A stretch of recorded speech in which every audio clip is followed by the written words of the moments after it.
as Paul mentioned, not surprisingly, we have a mission statement that's probably a mile wide. It's way bigger than anything an organization's ever really going to be able to handle. Last year, our admin team, and we have 9 people and we're all filled, got together for a pre-conference meeting, looked at our mission, vision and our mission, and said, well, what are we going to do this year? Let's pick some goals. And I'm here to report on some of the things that we did accomplish this past year. Did we get everything done? No, nobody ever does. But some of the things that we did accomplish, we're now an official 501c4 organization. We have our own bank account, we have our own everything. We're not sending our money to Paul anymore, so we can rip this off. I remember when I first came on board, I was going, what do you mean we're still writing checks to Paul Chan? What's going on? So I remember those days. So we're a recognized political action organization. It means we don't have to pay tax. Unfortunately, you still don't get a deduction if you make a contribution. Our next goal is to start working on the C3, so that for a lot of our educational things that we do, people who give contributions going forward would also be able to get a tax write-off. So that's a project that we're just going to get underway. We sent representatives last year to 2 national conferences, the National Association of Criminal Defense Lawyers and the National Conference of State Legislators. These are 2, I'm going to say, big national conferences that where we can connect with lawmakers and with attorneys from around the country. It's a one-stop shop for talking to a lot of people. These are very expensive conferences. It's hundreds and hundreds of dollars just to go and have a booth, not to even participate. But in spite of that, we put out a call to those of you out there on our list and got a generous support. And I thank any of you and all of you who participated in that. We'll be doing that again this year as well, and hope to go to a few more conferences of that sort. Last year we set a goal to start creating some mission, we take our mission point and create a position paper, there's what I was trying to say, in the form of a brochure. You can find some of those brochures out there. We're calling it Project LEO, which is Law Enforcement Only, for a Law Enforcement Only registry. There's copies of that out on the literature table that you can take a look at, and also we can provide a PDF, so if you want to print them up later. This is especially useful for advocates out there, and here's why. As advocates, we often find ourselves face to face with lawmakers. We've gotten their attention. We've been telling them everything that's wrong about the registry. And maybe we've even gotten their attention and they're listening. It does happen on occasion that some of these lawmakers go, yeah, you're right, it's, this isn't right. But then they look at you and they say, but what do you want us to do? What do you want us to do? We've got the rest of the public out here going, we need to watch these people, so what do you propose instead? So this is a first step in that direction. What you find in there is an alternative. So we're not just going in and saying bad, bad, bad. We're going in and saying here's something good. It's a baby step. It's a first step towards the right direction, but it lets them, and it's researched. You got, it's got documentation to it, and that's out there and available for any and all advocates to have on hand to share with anybody they're talking to about public registration and the problem with public registration. So we're real proud of that, and we hope you'll pick up a copy or 2 to take with you, and like I said, we can provide more on request. Another important development that we have is that we've launched our membership program. We now have official membership, which to some extent has replaced that list that we have of people supporting. We have members now. You can become a supporting member for as little as $20 for the course of the year. And you can, of course, if you have the funds and would like to be a member at a higher level, that's also available. Or do something on a month-to-month basis. This was launched without a great deal of fanfare. It just kind of went up quietly on our website, and we notified our various state affiliates via our list.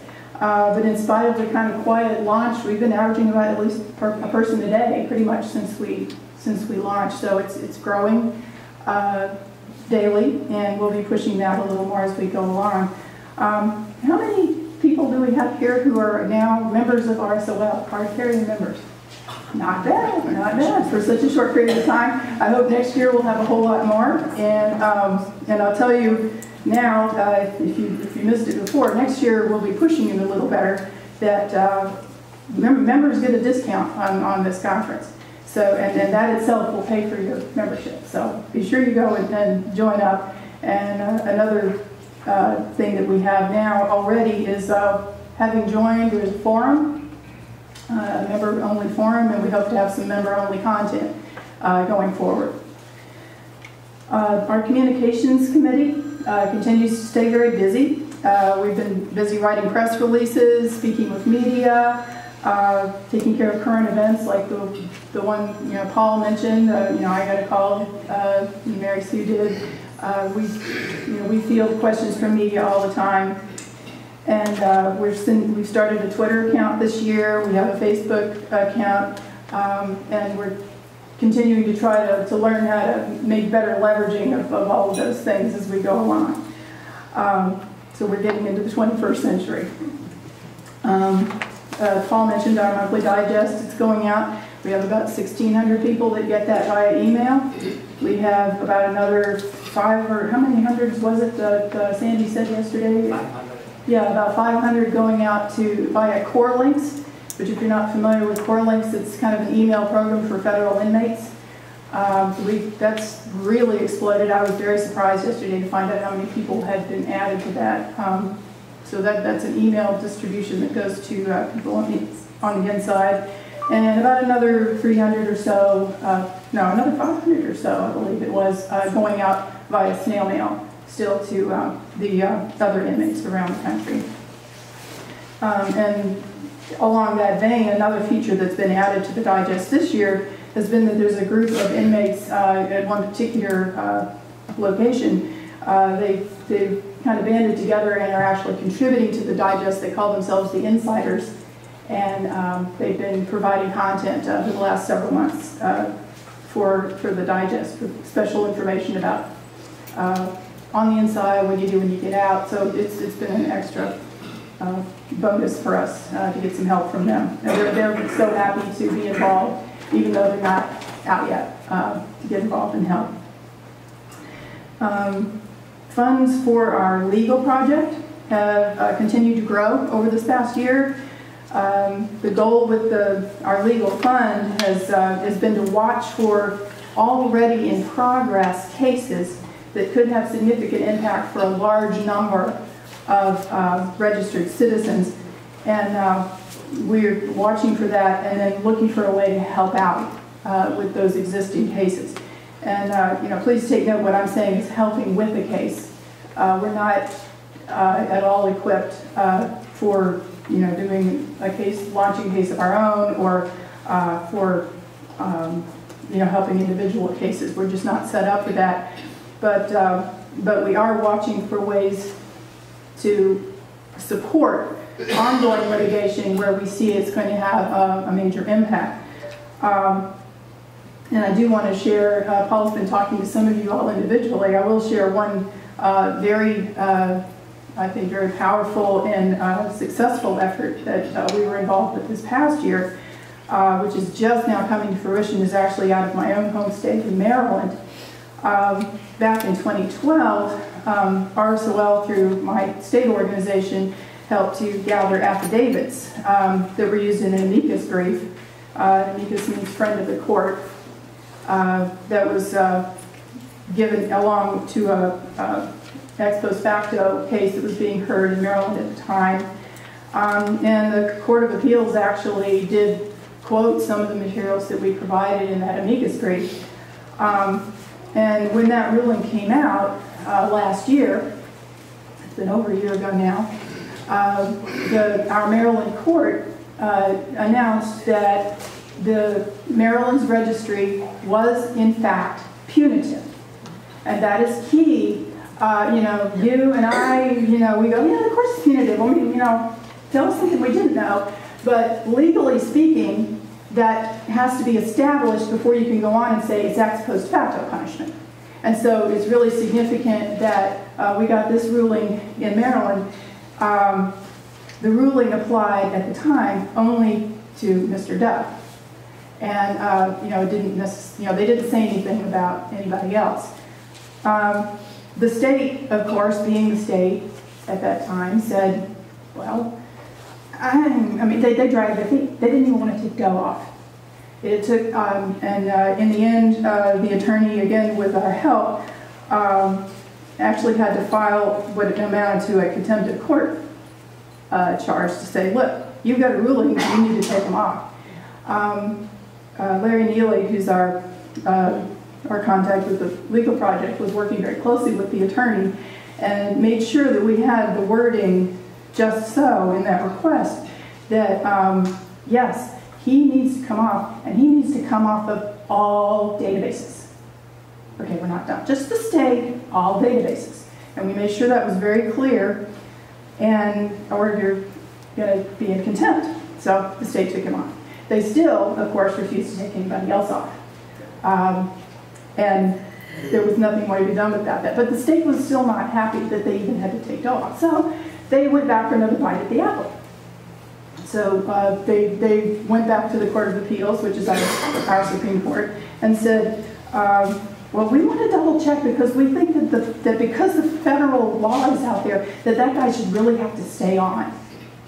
And the Court of Appeals was willing to hear the question, except they turned the question around and said, the question that has to be answered is, does our state court have the power to remove people from the registry?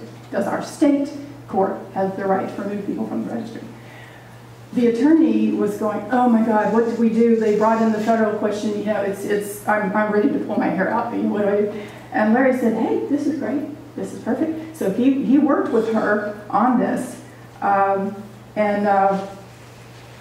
had a great many lengthy discussions as to strategy and to how to work with this.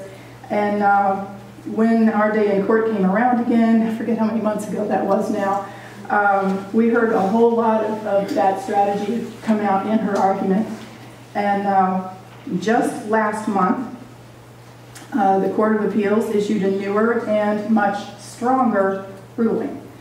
And they said, yes, the state can order somebody to come off the list, and no, the feds cannot require that person to stay on, and anybody else in that same situation needs to come off.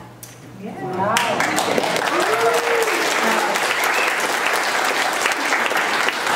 So since they haven't said that before, so because the state couldn't leave well enough alone, and we were involved with this to help the attorney, we are now expecting easily over 1,000 people. We've had estimates as many as 1,800 people will ultimately come off the list as a result of this ruling.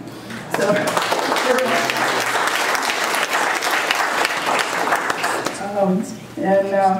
we tried to see if we could get her here at the last minute to talk to us, but other plans, but we'll have her here next year for sure, the attorney that is. And finally, although this isn't new, I do have to mention, of course, one of the biggest projects we accomplish every year is that now for the 6th year in a row, we have once again put the only national conference dedicated solely to advocating for change for America's sexual offense laws and policies, and have that put on here. Putting on a conference, even a relatively small one like ours, is a lot of work and a lot of attention to detail. Since we're on a tight budget and we're an entirely volunteer organization, I carry around the title that says executive director, but even I do not get paid. I have a day job. We divide up responsibilities among a lot of committee members and volunteers from our host state. So I want to just even up front give a huge thank you to everybody on the committee and all the volunteers that you'll see around helping out who are going to be making this conference. I'm sure one of the best yet. Paul's shared our vision and the evolution of that, and I've just given you an overview now of what we've been up to.